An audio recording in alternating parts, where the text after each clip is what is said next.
ఈ ప్రపంచంలో ఎన్నో రహస్యాలున్నాయి. వాటిని ఇప్పటికి కూడా ఎవరూ సాల్వ్ చేయలేదు. అలానే మన భారతదేశంలో కూడా కొన్ని రహస్యాలున్నాయి. అందులో ఒకటే పావగడ మిస్టరీ. అసలు ఏంటి రహస్యం?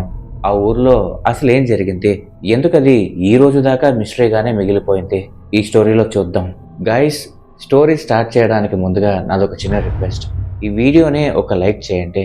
అలాగే ఛానల్ని సబ్స్క్రైబ్ చేసుకొని పక్కనున్న బెల్ సింబల్ని యాక్టివేట్ చేసుకోండి. లేట్ చేయకుండా స్టోరీలోకి వెళ్ళిపోదాం.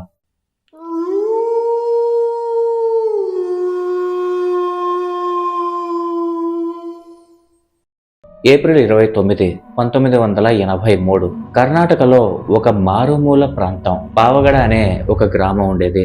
అక్కడే ఈ ఇన్సిడెంట్ జరిగింది. అసలు ఆ ఇన్సిడెంట్ వెనకున్న కథ ఏంటో ఇప్పటికీ ఒక రహస్యమే. ఇప్పటికీ కూడా ఎవ్వరూ సాల్వ్ చేయలేకపోయారు.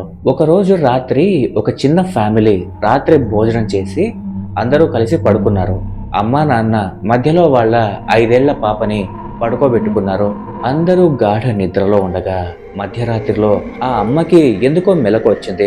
లేచి చూస్తే పక్కన వాళ్ళ పాప కనబడట్లేదు. కంగారుగా లేచి పాప కోసం ఇల్లంతా వెతికింది. కానీ పాప ఎక్కడా కనిపించట్లేదు. భయపడి వెంటనే తన భర్తను నిద్రలేపింది. వాళ్ళ భర్త నిద్రలేచి వాళ్ళిద్దరూ పాపని వెతుకుతున్నారు. కానీ ఎక్కడా పాప కనిపించట్లేదు. భయంతో చుట్టుపక్కల వాళ్ళని లేపి వాళ్ళ పాప కనిపించట్లేదని చెప్పారు. అలా అందరూ ఆ ఊర్లోని ప్రతి ఇంట్లోకి వెళ్ళి అడిగారు. దాంతో ఊరంతా లేచింది.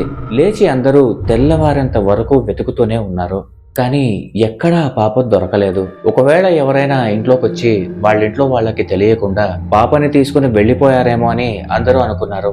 ఇక ఇది జరిగిన కొన్ని రోజులకి అదే ప్రాంతంలో వెంకట సుబ్బమ్మ అనే ఒక 3 సంవత్సరాల పాప కూడా సేమ్ ఇలానే మిస్ అయ్యింది. ఇక్కడ ఈ 2 మిస్సింగ్ కేసెస్ లో కామన్ పాయింట్ ఏదైనా ఉందా అంటే ఆ మిస్ అయిన పిల్లల వాళ్ళ ఇంటి చుట్టూ తోడేళ్ల అడుగుల ముద్రలు కనిపించాయి.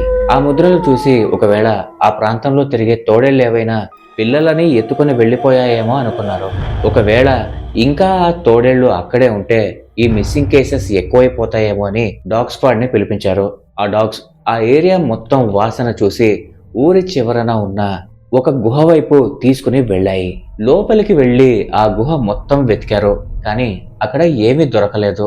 ఇక కేసు రిజిస్టర్ చేశారు. కానీ కేసుకి సరైన ఎవిడెన్స్ ఒక్కటి కూడా దొరకట్లేదు.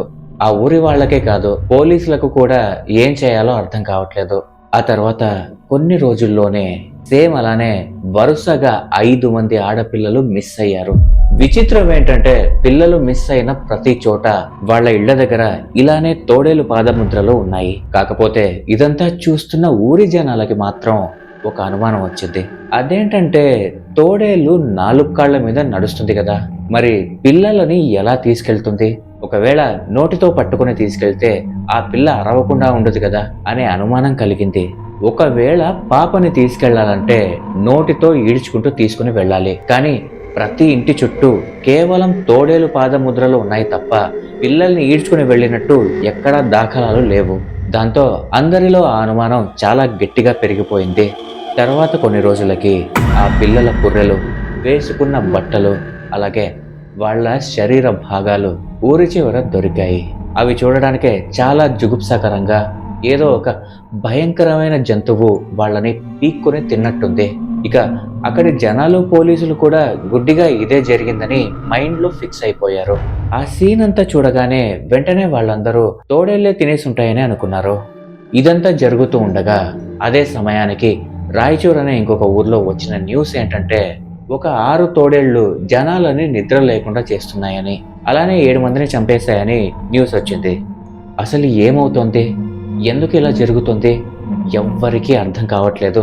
అప్పట్లో ఈ మంత్రాలు, మాంత్రికులని నిజమని చాలా మంది నమ్మేవారు. ఇప్పటి కాలంలో కూడా నమ్ముతారు. కానీ అప్పటి కాలంలో ఉన్నంత నమ్మకం ఇప్పటి జనాలకైతే లేదు. ఇక జనమంతా అక్కడున్న మాంత్రికుల మీద దాడి చేసి వాళ్ళని బ్లేమ్ చేయడం మొదలు పెట్టారు. మీ మాంత్రికులు ఏవేవో పూజలు చేసి జంతు బలులు ఇవ్వడం వల్లనే ఇవన్నీ జరుగుతున్నాయని, అలాగే కొంతమంది ఎవరో తోడేళ్లని హిప్నోటైజ్ చేసి ఆర్ బ్లాక్ మ్యాజిక్ చేయడం వల్ల అవి ఇలా చేస్తున్నాయని అన్నారు.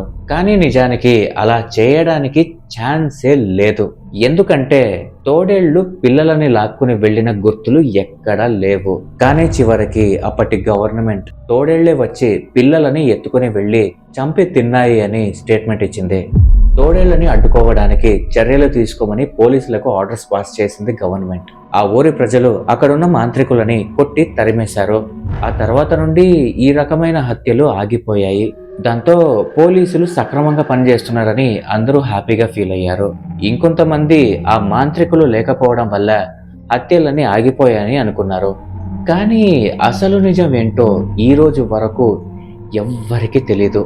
కానీ పిల్లల మిస్సింగ్ స్పాట్ దగ్గర తోడేలు పాద ముద్రలు మాత్రమే ఉన్నాయంటే మేబీ ఎవరైనా తోడేళ్లలా వేషం వేసుకుని పిల్లలను ఎత్తుకెళ్ళుండొచ్చు. లేదా మనిషి పాదముద్రలు పడకుండా ఏవైనా చెక్క పలకలు లాంటివి పెట్టుకొని తర్వాత ఫేక్ తోడేలు పాదముద్రలు క్రియేట్ చేసి ఉండొచ్చు.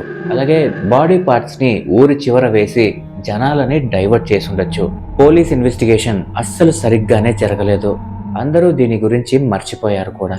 ఇంత భయంకరమైన ఇన్సిడెంట్, జనాలని నిద్రపోనివ్వకుండా చేసిన ఇన్సిడెంట్ ఇప్పుడు పూర్తిగా చీకట్లోకి వెళ్ళిపోయింది.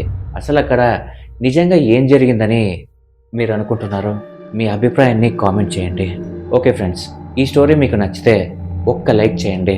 మీరు లైక్ చేస్తే ఇంకొంతమందికి రీచ్ అవుతుంది. మీ వాల్యుబుల్ కామెంట్స్ కూడా కింద కామెంట్ చేయండి. నేను ప్రతి కామెంట్ చదువుతాను, ప్రతి ఒక్కరికి రిప్లై ఇస్తాను. అలాగే మన ఛానల్ని సబ్స్క్రైబ్ చేసుకుని పక్కనున్న బెల్ సింబల్ని యాక్టివేట్ చేసుకోండి. నెక్స్ట్ స్టోరీతో మీ ముందుకు వస్తాను. Thanks for watching.